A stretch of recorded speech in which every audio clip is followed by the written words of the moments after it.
തങ്കപ്രഭ ചൊരിയുന്ന സന്നിധാനം, ഭക്തകോടികളെത്തുന്ന അയ്യപ്പ സന്നിധി. പൊന്നമ്പല നട തുറക്കാൻ ഇനി മണിക്കൂറുകൾ മാത്രം.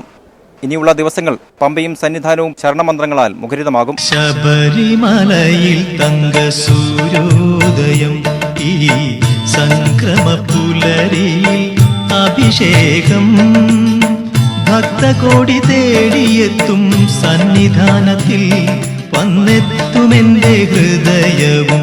പുതിയ പഞ്ചലോകം പൊതിഞ്ഞ പൊന്നു 18-ാം പടി കയറിയെത്തുന്ന ഭക്തകോടികളെ വരവേൽക്കുന്നത് തങ്കപ്രഭ ചൊരിയുന്ന നാലമ്പലവും ശ്രീകോവിലുമാണ്. ദൃശ്യവിസ്മയം പകർന്ന് അയ്യപ്പചരിതം ആലേഖനം ചെയ്ത നാലമ്പലം. തലയെടുപ്പോടെ വ്യാളിമുഖം, സോപാനത്തിന് അഴകായി രൂപഭംഗിയോടെ കത്തിയേരിയുന്ന കെടാവിളക്ക്, അഷ്ടലക്ഷ്മി ഭാവങ്ങൾ ആവാഹിച്ച മാളികപ്പുറം. അയ്യപ്പന്റെ അവതാരസ്മരണ ഭക്തഹൃദയങ്ങളിലേക്ക് പകർന്ന് മണിമണ്ഡപം. ഓരോ ഭക്തന്റെയും ഹൃദയത്തിൽ കൂടിക്കൊള്ളുന്ന ശബരിമല.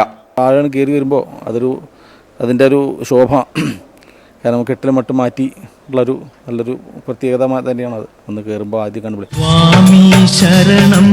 തങ്കസൂര്യോദയവും തങ്കഭസ്മവും തങ്കപ്രഭയും ചൊരിയുന്ന സന്നിധാനം. ക്യാമറമാൻ രാജേഷ് താവലോടിനൊപ്പം പങ്കജാക്ഷൻ, അമൃത ന്യൂസ്.